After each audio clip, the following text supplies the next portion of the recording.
टंडन जी आपके पास लौट के आए हैं, साथ साथ आज लौट के हम लोग आए। क्या लग रहा है, अब तो वीर शैव लिंगायत फोरम ने भी लिंगायत समुदाय के सदस्यों से आग्रह किया है ओपन लेटर लिखकर कि आप अब बीजेपी को नहीं बल्कि कांग्रेस को वोट दीजिए। और इस बीच प्रधानमंत्री नरेंद्र मोदी एकला चलो के राह पे हैं, यानी बीजेपी मतलब मोदी, लेकिन कांग्रेस कांग्रेस मतलब कई सारे नेता, गांधी परिवार भी, और उसके अलावा डीके शिव कुमार, और हम लोग लगातार देख रहे हैं। और सबसे बड़ी चीज कि मल्लिकार्जुन खड़गे भी वही हैं। अलग अलग जाति समुदाय, इन सब की बात, और सड़कों पे आप घूमकर पैदल देख करके आ रहे हैं। क्या कुछ आज की तारीख में, इस वक्त जब हम चर्चा अब दिल्ली से बैठ कर रहे हैं, तो राजीव जी, अब तो चुनाव जो है वो बिल्कुल अंतिम पड़ाव पर है, चुनाव प्रचार। और इसकी गर्मी हम देख रहे हैं। हालांकि दिल्ली में बारिश हो चुकी है, तो कर्नाटक में मौसम अच्छा था, बेंगलुरु में, और दिल्ली में भी मौसम अच्छा हुआ जब हम लोग आ गए। देखिए, लिंगायत समाज पे पहले आते हैं, क्योंकि आज बड़ा डेवलपमेंट हुआ है कि जो पंचमशाली लिंगायत जो है वो ऑलरेडी कांग्रेस के साथ रहा है, और एक बड़ा सेक्टर लिंगायत समुदाय का। और उनके पंचायत के जो अध्यक्ष हैं वो कांग्रेस के उम्मीदवार हैं कर्नाटक में।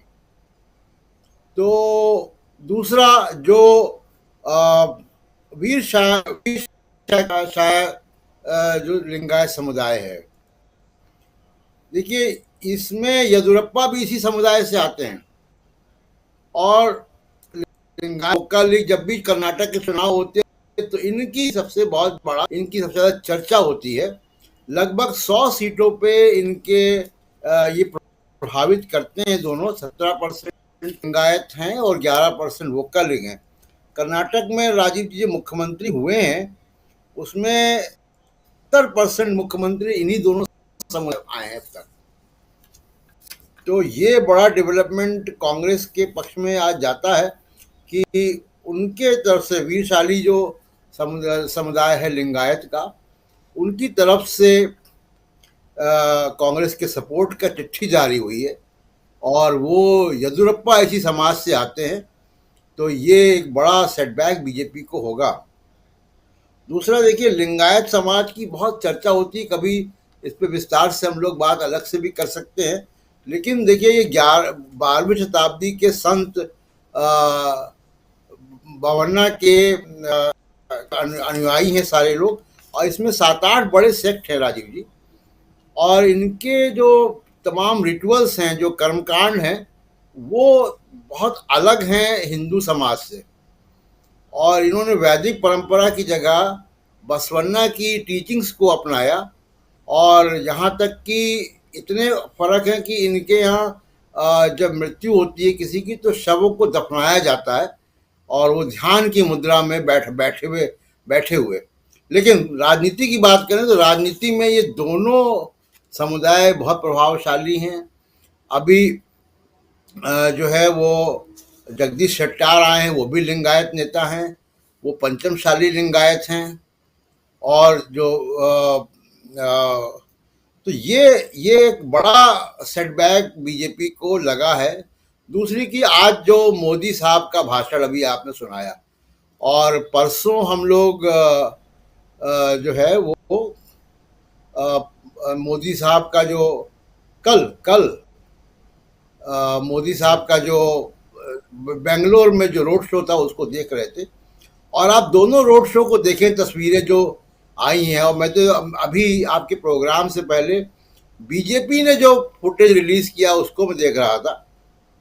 मोदी जी के आज के रोड शो में भी और कल के रोड शो में भी अगर आप ध्यान दें तो सुरक्षा की वजह से सड़कों में लोग नहीं थे। और प्रियंका गांधी का आप देखिए कि प्रियंका गांधी के रोड शो में चारों तरफ लोग दिखाई दे रहे हैं, सड़कों के इर्द गिर्द लोग थे, और वो कम संख्या में लोग हैं। ठीक है, वो जो लोग हैं वो समर्थक हैं। कल हम लोगों ने बात की उनसे, वो कट्टर समर्थक हैं मोदी साहब के, और बीजेपी के मोदी साहब के ज़्यादा, बल्कि बीजेपी और बोम्मई के कम। तो ये तो दूसरा की स्पीच को देखिए अगर आप, अब मोदी साहब की स्पीच में कंटेंट गायब हो गया फिर से एक बार।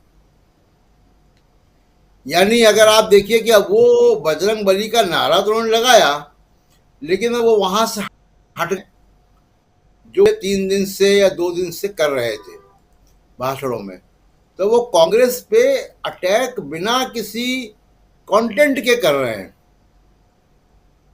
अब वो शायद उनको फीडबैक मिला होगा, क्योंकि जो हम लोगों को फीडबैक मिला कर्नाटक के दौरे में, और जो दूसरे पत्रकार भी कर्नाटक के दूसरे क्षेत्रों में थे, और आज दिल्ली लौटते हुए हवाई अड्डे में भी एक ऐसे ही पत्रकार से हम लोगों की मुलाकात हुई थी जो कई दिनों से वहां पे थे। तो ये जो पूरा बजरंग का मामला आया, ये इससे कर्नाटक में कोई बहुत उनको फर्क नहीं पड़ रहा है। इसकी आज गवाही प्रधानमंत्री मोदी के भाषण से भी मिल गई कि वो उससे हट गए। तो ये बड़ा डेवलपमेंट है बीजेपी और कांग्रेस और कर्नाटक की राजनीति में। और जो अंडर करंट है जो हम लोगों ने देखा, वो अंडर करंट निश्चित तौर पे कांग्रेस के पक्ष में है। और आज मोदी साहब की जो भाषण है वो बहुत डिफेंसिव भी था। कल हम लोग जब वहाँ थे और देखे कि हम लोग भी कई बहुत लंबे समय तक तमाम सड़कें बदलते हुए हमको जहाँ पहुँचना था वहाँ हम पहुँच पाए थे, क्योंकि कई सड़कें ब्लॉक थी, रोकी हुई थी ट्रैफिक की वजह से। बेंगलोर निवासी बहुत नाराज थे।